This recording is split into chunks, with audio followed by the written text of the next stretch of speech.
कर्ज में डूबा हिंदुस्तान। दोस्तों, मार्च के महीने में आपने मोदी जी को टीवी पे सुना था, लॉकडाउन की घोषणा करने आए थे और कह गए थे 21 दिन सबको अपने घर में रहना होगा, नहीं तो ये देश 21 साल पीछे चला जाएगा। और साथ साथ में वो ताली थाली मोमबत्ती बजानों की भी घोषणा कर गए। परिणाम आपके सामने है। आज 8,22,000 के ऊपर कोरोना के केसेस हो गए हैं। और आज जब मैं टीवी के ऊपर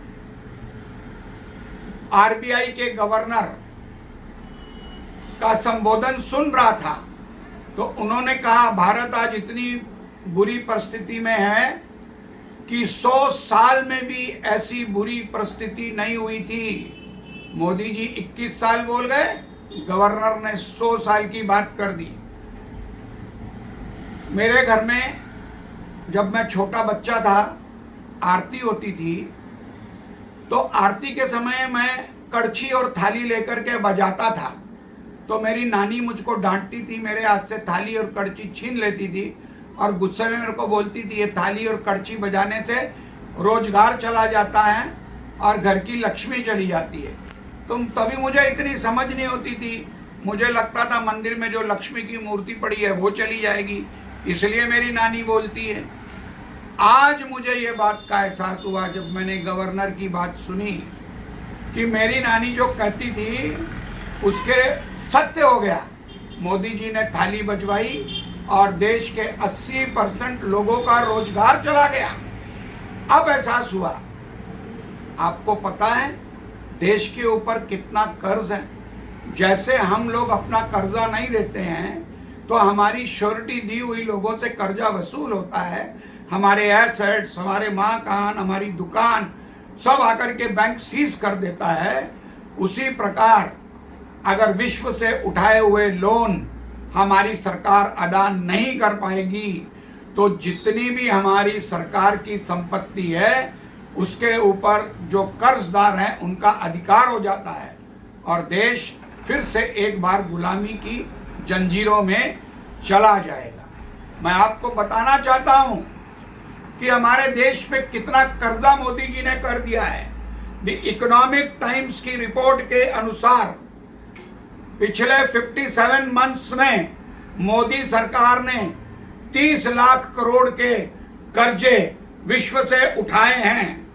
फाइनेंस मिनिस्ट्री के डॉक्यूमेंट्स के अनुसार 30,28,945 करोड़ लोन के साथ अब इंडिया गवर्नमेंट पर 53,11,083 करोड़ का कर्ज है। यानी हर भारत के नागरिक पे 23,300 रुपए का कर्ज हो गया है। इसके अलावा हमारी इंटरनल सेविंग्स सिक्योरिटीज जो आरबीआई और एलआईसी में है उसमें से 1.66 ट्रिलियन करोड़ उधार लिया गया है। 650 टन सोना हिंदुस्तान का वर्ल्ड बैंक में गिरवी रखा है। जनवरी 2020 में वर्ल्ड बैंक WHO के माध्यम से 1.5 बिलियन डॉलर्स का कर्ज कोरोना के नाम पे उठाया गया है। 2.2 बिलियन का आश्वासन श्री मथ्यागु एडीबी प्रेसिडेंट ने देने का फैसला किया है कोरोना 19 से लड़ने के लिए। इसमें से 1.77 बिलियन डॉलर सैंक्शन हो गया है और जुलाई 2020 में क्रेडिट भी हो गया है। जापान, फ्रांस, अमेरिका इन देशों से भी योजनाओं के लिए बहुत भारी मात्रा में कर्जा उठाया गया है। मसलन बुलेट ट्रेन की 159 ट्रेन्स को चलाने के लिए 89,500 मिलियन जापानीज यन का कर्जा लिया गया है जो भारत सरकार को 50 सालों में चुकाना है। अब मैं आपसे पूछना चाहता हूं, 50 साल में मैं जिंदा रहूंगा, मोदी जिंदा रहेगा, राहुल गांधी जिंदा रहेगा, सोनिया गांधी जिंदी रहेगी, अखिलेश जिंदा रहेगा, मायावती जिंदा रहेगी, इन नेताओं में से कौन जिंदा रहने वाला है? तो ये कर्जा चुकाएगा कौन? ये कर्जा चुकाएगी भारत की जनता। भारत के युवा सब गुलाम बनेंगे और इन कंट्रीज के अधीन हो जाएंगे। इससे मैं आपको सावधान कर रहा हूं।